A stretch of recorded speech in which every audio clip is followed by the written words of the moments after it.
بسم اللہ الرحمن الرحیم. السلام علیکم.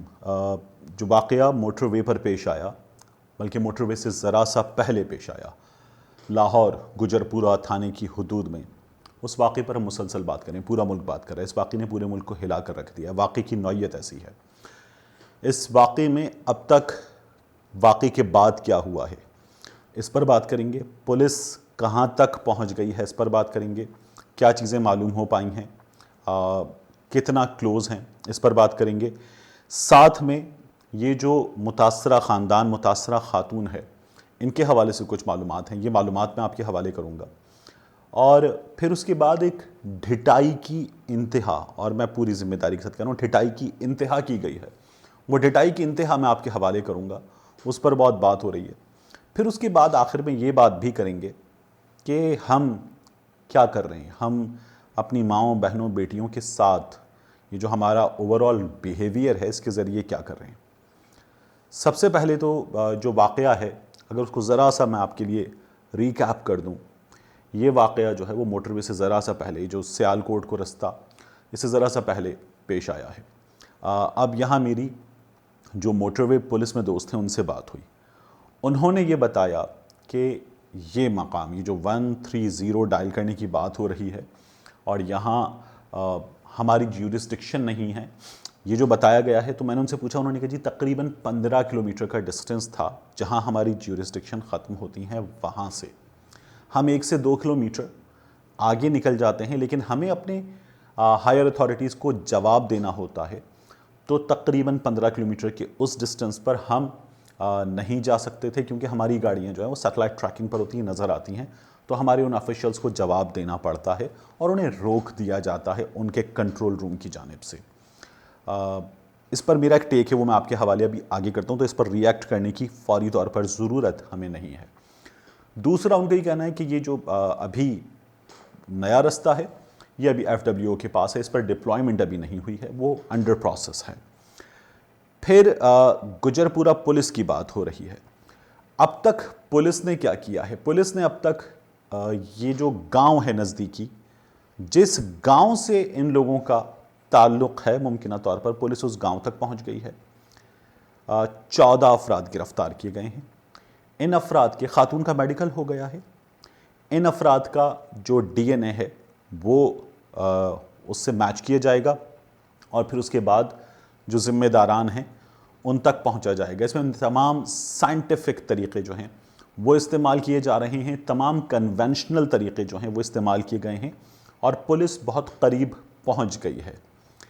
پولیس کی جتنی کوتاہی ہے اتنی کوتاہی کی ہمیں بات کرنی ہے. اس کو جتنا کنڈیم کرنا چاہیے اتنا کنڈیم کرنا ہے. لیکن پولیس اس واقعے کے فوری بعد بہت قریب پہنچ گئی ہے، اور اس کا کریڈٹ پولیس کو کم جاتا ہے، آپ کو زیادہ جاتا ہے. کیونکہ اس واقعے پر جس طرح سے ہر شخص نے ریئیکٹ کیا ہے، اپنی آواز اٹھائی ہے، سوشل میڈیا، میں نے آپ سے پہلے بھی عرض کیا تھا، اس وقت سب سے بڑی طاقت ہے. تو سوشل میڈیا نے اپنی طاقت کا استعمال کرتے ہوئے طاقتوروں کو گھٹنے ٹیک کر اپنا فرض ادا کرنے پر مجبور کیا ہے. اس لیے آپ میں سے ہر شخص داد کا مستحق ہے. جو داد کے مستحق نہیں ہیں ان کی بھی اس معاملے میں ہم بات کریں گے. اس واقعے میں کچھ لوگوں نے غیر ذمہ داری کا مظاہرہ کیا، لیکن کچھ حقائق، کچھ چیزیں میں آپ کے حوالے کر دیتا ہوں. اس واقعے میں شہزاد نام کے ایک صاحب ہیں جو ان خاتون کے رشتہ دار ہیں. انہوں نے یہ FIR درج کروائی، اور ابتدائی اطلاعی رپورٹ نسبت جرم قابل دست اندازی پولیس زیر دفعہ 154 ضابطۂ فوجداری. اور یہ جو رپورٹ ہے، یہ اس میں تمام تر ڈیٹیلز جو ہیں یہ میں آپ کے حوالے کرتا ہوں. اس میں کیا ان کی جانب سے بتایا گیا ہے اور پولیس نے کیا لکھا ہے، یہ سب میں آپ کو بتا دیتا ہوں. ایک غیر ذمہ داری میڈیا کے بعض حلقوں نے دکھائی ہے، وہ میں کوشش کروں گا کہ نہ کروں. بخدمت جناب SHO صاحب تھانہ گجرپورہ لاہور، جناب علی گزارش ہے کہ میں DC کالونی گجرانوالہ کا رہائشی ہوں. آج 9/9/2020 بوقت قریب 3 بجے رات میری عزیزہ، یہاں میں ان کا نام نہیں پڑھ رہا، نے اطلاع دی کہ میری گاڑی ہونڈا سیوک نمبر AGY/345 سفید گاڑی کا پیٹرول ختم ہو گیا ہے، گاڑی بند ہو گئی ہے، اور اپنی لوکیشن سے مجھے آگاہ کیا. جس پر میں نے 130 ہیلپ لائن پر کال کرنے کا کہا، اور خود بھی اپنے دوست جنید کو ساتھ لے کر گجرانوالہ سے فوراً نکل پڑا. قریب 4 بجے رات ہم بتائی گئی لوکیشن پر پہنچے تو دیکھا کہ گاڑی کا ڈرائیونگ سائڈ کا شیشہ ٹوٹا ہوا تھا اور دروازے پر خون کا نشان تھا. یہی میں نے آپ کو بتایا تھا. یہ 2 لوگ آئے تھے, ان میں سے ایک کے ہاتھ میں پسٹل تھا, ایک کے پاس ڈنڈا تھا. گاڑی میں کوئی موجود نہیں تھا. میں نے اور جنید نے یہاں نام لکھا ان کا, اپنی ان رشتہ دار کو تلاش کرنا شروع کر دیا تو دیکھا کہ وہ اپنے بچوں کے ہمراہ, میں نام پھر نہیں پڑھ رہا, موٹر وے اور جنگل کے درمیان کچے راستے پر آتی دکھائی دیں, اور انہوں نے بتایا کہ میں پیٹرول کے انتظار میں کھڑی تھی کہ 2 کس یعنی کہ 2 افراد نامعلوم, جن کے حلیے, ایک کا حلیہ رنگ سانولا پتلا جسم عمر 30 سے 35 سال شلوار قمیض پہنے ہوئے, رنگ سانولا جسم بھاری عمر تقریباً 30 سے 35 کے درمیان شلوار قمیض پہنے ہوئے, جن کو میں سامنے آنے پر شناخت کر سکتی ہوں. مسلح پسٹل اور مسلح ڈنڈا آئے, ڈرائیونگ سائڈ کا شیشہ توڑ کر دروازہ کھولا اور مجھے میرے بچوں سمیت گاڑی سے نکال کر موٹر وے کے ساتھ نیچے کی جانب جنگل میں لے گئے, جہاں ان دونوں نے باری باری میرے ساتھ زنا بالجبر کیا, اور جاتے ہوئے میرا ہینڈ بیگ جس میں ایک نقد رقم 1 لاکھ روپے, 2 عدد طلائی کڑے, سونے کے کڑے, اور ایک بریسلیٹ, گاڑی کا رجسٹریشن کارڈ اور 3 عدد ATM کارڈز تھے ساتھ لے گئے. جناب عالی 2 کس نامعلوم نے, اب یہ جو رپورٹ لکھوانے والا ہے اس نے اپنی عزیزہ کا, متاثرہ خاتون کا جو ورژن ہے وہ بیان کیا. اب یہ یہاں درخواست میں اپنی پلی جو ہے وہ دے رہا ہے. میری عزیزہ کے ساتھ اسلحے کے زور پر زیادتی کی اور واردات کر کے انہیں سخت ظلم کا نشانہ بنایا. یہاں دوبارہ زیادتی کا لفظ ریپیٹ ہو رہا ہے. قانونی کارروائی کر کے داد رسی کی جائے. العارض دستخط بحروف انگریزی سردار شہزاد مستغیث خانہ نمبر 2 بالا. یہ جو پولیس کی ٹیکنیکل لینگویج ہے جہاں پر مختلف ہیڈز میں آپ کو نظر آ رہا ہے کہ یہ اپلیکیشن لکھی جاتی ہے. پولیس کارروائی اس وقت میں قمر, اب یہ پولیس والے جو صاحب جنہوں نے یہ لکھی ہے درخواست وہ اپنا کانسٹیبل نمبر اور تمام چیزوں کے ساتھ بتا رہے ہیں. سعید ہیڈ کانسٹیبل نمبر, اپنے کمرہ چوکی کرول پر موجود ہوں. مستغیث نے ایک تحریری درخواست مارک شدہ CMS میرے سامنے پیش کی ہے. درخواست مضمون حالات واقعات سر دست بصورت جرم 376(2) تیپے تعزیرات پاکستان 392 تیپے تعزیرات پاکستان پائی جا کر اصل تحریر درخواست بغرض قائمی مقدمہ بدست قمر کانسٹیبل نمبر بلا بلا بلا ارسال تھانہ ہے.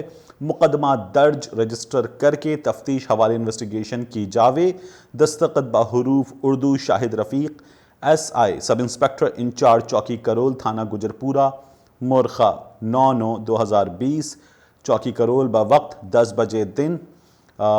تھانہ آمد تحریر درخواست مقدمہ درج رجسٹر کر کے اصل تحریر درخواست میں نقل FIR بغرض تفتیش بدست کارندہ لکھنا تھا یہاں پر کانسٹیبل عقب انویسٹیگیشن ونگ ارسال ہے. نیز اسپیشل رپورٹ افسران والا کی خدمت میں ارسال کی جا رہی ہے. جناب SHO صاحب کو مقدمہ حاضہ کی بابت مطلع کیا گیا ہے. محمد عمران ASI. اب یہ اس مقدمے میں ان کا ورژن ہے. جو متاثرہ خاندان ہے اس کی کچھ معلومات میں نے حاصل کی. یہاں میں نے کچھ معلومات اپنے پاس رکھی ہیں, وہ معلومات بھی دینے کی ضرورت نہیں ہے. ہم ایک کام کر رہے ہیں, میں ان معلومات پر اس لیے نہیں جا رہا کہ ہم ایک کام کر رہے ہیں. ہم یہ کہہ رہے ہیں, اور میری پچھلی ویڈیو پر بھی آپ لوگوں میں سے بعض لوگوں نے مجھے آپ سے شکایت, آپ میری فیملی ہے, میری YouTube فیملی, کہا کہ اتنے بجے کیوں نکلی, ایسے کیوں نکلی, اس وقت کیوں نکلی, کسی محرم کے بغیر کسی مرد کے بغیر کیوں نکلی. تو بات یہ ہے کہ یہ باتیں کر کے میں اور آپ بیماری کی صورت میں گھر میں پڑے ہوں, اپنی بیوی سے بچوں کے لیے دوائی لانے کا, دودھ لانے کا حق چھین رہے ہیں. اپنی والدہ سے کسی مجبوری کی حالت میں اگر کوئی موجود نہیں ہے تو ہاسپٹل جانے کا حق چھین رہے ہیں.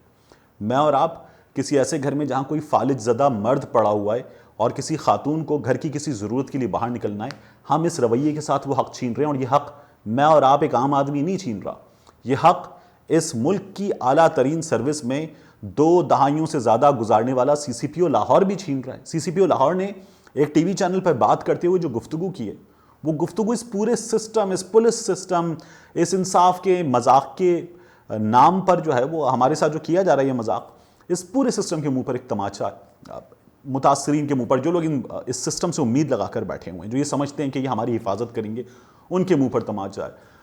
CCPO صاحب کیا فرما رہے ہیں ذرا سنیے. کہانی یہ ہے کہ یہ خاتون اگر آپ فلم میں ہو تو رات 12:30 بجے ڈیفینس سے نکلی ہیں ادھر جانے کے لیے گوجرانوالہ.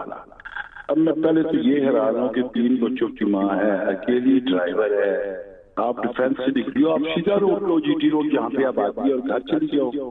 اگر آپ اس طرف سے نکلی ہو تو کم از کم اپنا پیٹرول چیک کر دو, کیونکہ اس سائڈ پیٹرول پمپ نہیں ہوتے. بہرحال یہ مسئلہ تھا ان کا. وہ جیسے ہی انہوں نے ٹول پلازا کراس کیا سیالکوٹ, تو سی سی پی او صاحب یہ فرما رہے ہیں کہ خاتون کو اتنے بجے نہیں نکلنا چاہیے تھا, خاتون کو اس رستے سے نہیں نکلنا چاہیے تھا, خاتون کو اپنی گاڑی کا پیٹرول دیکھ کر نکلنا چاہیے تھا. خاتون کو یہ وہ مائنڈ سیٹ ہے جس میں ہم یہ بھول جاتے ہیں کہ اس ملک میں زیادتی کرنے والے, نوچنے والے ایک چند ماہ کے معصوم پھول کو جو سال بھر کا نہیں ہوتا اس کو بھی نہیں چھوڑتے. یہ وہ لوگ ہیں جو مسجد میں اس کمرے میں جہاں جماعت ادا کی جاتی ہے اس کمرے میں کتاب ہدایت پڑھنے کے لیے آنے والے معصوم کو نہیں چھوڑتے. یہ وہ لوگ ہیں. اور یا پھر یہ صرف مذہبی مائنڈ سیٹ کی بات نہیں ہے, یا آپ اوپن مائنڈ کے لوگوں کی بھی بات کریں تو یہ تمام واقعات ہر جگہ ہر وقت تسلسل کے ساتھ ہو رہے ہیں. اور ان واقعات کی بات کر کے وہ لوگ جن کی ذمہ داری کہ میری اور آپ کی حفاظت کریں, وہ یہ گھٹیا بیانات دیں, وہ یہ کہیں کہ اس وقت اس جگہ اس طرح سے نکلنا نہیں چاہیے تھا, تو پھر وہ الفاظ جو میں نے بہت زیادہ وائرل ہوئے تھے اور ٹی وی پر شاہد خان آفریدی کے لیے کہے تھے, وہ الفاظ ان کے لیے کیوں نہ کہیں جائیں. یہ ابھی آئے ہیں اور پاکستان کا دوسرا بڑا شہر, پاکستان کا سب سے زیادہ ترقی یافتہ شہر, کیونکہ کراچی کا تو حال پیپلز پارٹی نے بگاڑ کر دیا, تو کراچی پاکستان کا سب سے زیادہ ترقی یافتہ شہر سنبھالنے کے لیے آئے ہیں, پاکستان میں سب سے تیزی سے آگے بڑھتا ہوا شہر سنبھالنے کے لیے آئے ہیں. اور یہ ان کا مائنڈ سیٹ ہے. عثمان بزدار صاحب کا ٹویٹ دیکھیے, وہ یہ کہہ رہے ہیں کہ پورا پنجاب, پورا ملک, یہ ذمہ داری ہوتی ہے حکومت کی, ریاست کی. اور کاش عثمان بزدار صاحب یہ جو باتیں آپ کہہ رہے ہیں کہ یہ آپ کی ذمہ داری ہے تحفظ فراہم کرنا, یہ تمام کام کرنا, یہ تمام باتیں ہمیں ٹویٹر پر بتانے کے بجائے آپ اپنے سی سی پی او کو بلائیں, بٹھائیں اور ان سے یہ باتیں ان کو سمجھائیں اور کہیں کہ یہ باتیں کرنے پر انہیں اور کچھ نہیں تو کم از کم معافی ضرور مانگنی چاہیے. ملتے ہیں آپ سے اگلی ویڈیو.